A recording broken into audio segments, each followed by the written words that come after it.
From the Complete Grimm's Fairy Tales, this is Hansel and Gretel. Hard by a great forest dwelt a poor woodcutter and his wife and his two children, a boy called Hansel and a girl called Gretel. He had little to bite and to break, and once when he was fell forth to the land, he could no longer procure even his daily bread. Now, when he thought over this by night and in his bed, he tossed about in anxiety, and he groaned and said to his wife, "What is to become of us? How are we to feed our poor children when we no longer have anything even for ourselves?" "I'll tell you what, husband," answered the woman. "Early tomorrow morning, when we will take the children out into the forest, to where it is the thickest, there we will light a fire for them and give each of them one more piece of bread. And when we go to our work and leave them alone, they will not find their way home again, and we shall be rid of them." "No, wife," said the man, "I will not do that. How can I bear to leave my children alone in the forest? The wild animals would soon come and get them and tear them to pieces." "Oh, you fool," she said, "then all four of us must die of hunger. You may as well plane the planks for our coffins." And she let him no peace until he had consented. "But I feel very sorry for the poor children all the same," said the man. The two children had also been not able to sleep because of hunger, and had heard what their stepmother had said to their father. Gretel wept bitter tears and said to Hansel, "Now all is over with us." "Be quiet, Gretel," said Hansel. "Do not distress yourself. I will soon find a way to help us."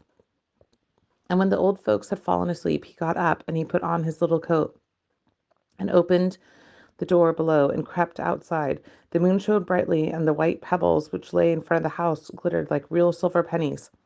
Hansel stooped and stuffed his little pocket with his coat and with as many as he could get his hands on. And he went back and said to Gretel, "Be comforted, dear little sister. Sleep in peace. God will not forsake us." And he lay down, excuse me, he lay down again in his bed. And when the day dawned, but before the sun had risen, the woman came up and awoke the two children, saying, "Get up, you sluggards. We are going into the forest to fetch wood." She gave them each a piece of bread and said, "There is something for your dinner, but do not eat it before then, for there will be nothing else." Gretel took the bread under her apron, and as Hansel had the pebbles in his pocket, they all set out together on the way into the forest. And when they walked a short time, Hansel stood still and peeped back at the house, and did so again and again. And father said, "Hansel, what are you doing looking at there and staying behind for? Pay attention and do not forget how to use your legs." "Oh, father, I'm looking at my little white cat, which is sitting on the roof and wants to say goodbye to me." The wife said, "Fool, that is not your little cat. That's just the morning sun shining on the chimneys." Hansel, however, had not been looking at the cat, but constantly throwing the white stone pebbles out of his pocket onto the road. When they had reached the middle of the forest, the father said, "Now, children, pile up some wood, and I will light a fire that you may not be cold." Hansel and Gretel gathered together brushwood as high as a little hill, and the brushwood was lit. And when the flames were burning very high, the women said, "Now, children, lay yourselves down by the fire and rest, and we will go into the forest and cut some wood. When we have done, we will come back for you and fetch you away." Hansel and Gretel sat by the fire. When noon came, each ate their hard little piece of bread, and as they heard the strokes of the wood axe, they believed their father was near. But it was not a axe, however, but a branch which he had fashioned and withered to a tree, which the wind was blowing backwards and forwards. And as they had been sitting a long time, their eyes closed with fatigue, and they fell fast asleep. When they awoke, it was already dark night, and Gretel began to cry and say, "How are we to get out of the forest but now?" But Hansel comforted her and said, "Just wait a little bit until the moon has risen, and then we will soon find our way." And when the full moon had risen, Hansel took his sister by the hand and followed the pebbles, which shone like newly coined silver pieces, and showed them the way. They walked the whole night long, and by the break of day came once more to their father's house. They knocked at the door, and when the woman opened it and saw Hansel and Gretel, she said, "You naughty children, why have you slept so long in the forest? We thought you were never coming back at all." The father, however, rejoiced, and for it had cut his heart to have to leave them behind alone. Now, long afterwards, there was once more a great dearth throughout the land, and the children heard their mother saying at night to the father, "Everything is eaten again. We have only half a loaf left." and that is the end. The children must go, and we must take them farther into the woods so they will not find their way back out again. There is no other means for saving ourselves." The father's heart was heavy and thought, "It would be better for you to share your last mouthful with your children." The woman, however, would listen to nothing he had to say, but scolded and reproached him. He who says A must say B, and likewise. And as he yielded the first time, he did so a second time also. The children, however, were still awake and heard the conversation. When the old folks were asleep, Hansel got up and wanted to go out and pick pebbles as he had done before. But the woman had locked the door, and Hansel could not get out.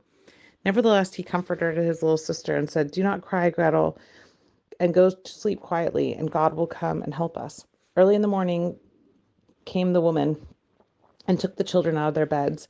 Their piece of bread was given to them, but it was still smaller than the time before. And on the way into the forest, Hansel crumbled it up in his pocket and often stood still and threw morsels on the ground. "Hansel, why do you stop and look around?" said the father. "Go on." "I'm looking for my little pigeon who's sitting on the roof and wants to say goodbye to me," answered Hansel. "Fool," said the woman, "that's not your little pigeon. That is just the morning sun shining on the chimney." Hansel, however, little by little threw all the crumbs onto the path. The woman led the children still deeper into the forest, where they had never been before in their lives. Then a great fire was again made, and the mother said, "Just sit here, you children, and when you are tired, you may sleep a little. We are going to the forest to cut wood, and in the evening, when we are done, we will come and fetch you away." When it was noon, Gretel shared her piece of bread with Hansel, who had scattered his by the way. Then they fell asleep, and in the evening passed, and no one came for the poor children. They did not awake until it was dark night, and Hansel comforted his little sister and said, "Just wait, Gretel, until the moon rises, and then we shall see the crumbs of bread which I have strewn about, and they will show us our way home again." When the moon came, they set out, but they found no crumbs, for the many thousands of birds which fly about in the woods and the fields had picked them all up. Hansel and Gretel Hansel said to Gretel, "We shall soon find the way," but they did not find it, and they walked the whole night and the next day, too, from morning till evening, but they did not get out of the forest, and were very hungry, for they had nothing to eat but 2 or 3 berries which grew on the ground. As they were so weary that their legs would not carry them any longer, they lay down beneath a tree and fell asleep. It was now 3 mornings since they had left their father's house, and they began to walk again, but they always came deeper and deeper into the forest, and if help did not come soon, must die of hunger and weariness. When it was midday, they saw a beautiful snow-white bird sitting on a bough, which sang delightfully, and they stood still and listened to it. When its song was over, it spread its wings and flew away before them. They followed it until they reached a little house on the roof, which it lighted, and when they approached the little house, he saw it was built of bread and covered with cakes, but that the windows were very clear of sugar. "We will set to work on that," said Hansel, "and have a good meal. I will eat a bit of roof, and Gretel, you find some window, and it will taste sweet." Hansel reached up above and broke off a little of the roof to try it and see how it tasted, and Gretel leaned against the window and nibbled at the panes. Then a soft voice called from the parlor, "Nibble, nibble, gnaw, who's nibbling at my little house?" The children answered, the wind, the heaven-born wind," and went out on eating without disturbing themselves. Hansel, who liked the taste of the roof, tore down a great piece of it, and Gretel pushed out the whole of one round of the window pane and sat down and enjoyed herself with it. Suddenly the door opened, and a woman as old as the hills, who supported herself on crutches, came creeping out. Hansel and Gretel were so terribly frightened that they let fall what was in their hands, and the old woman, however, nodded her head. "Oh, you dear children, who has brought you before here, do come in and stay with me. No harm shall come to you." And she took them both by the hand and led them into her little house.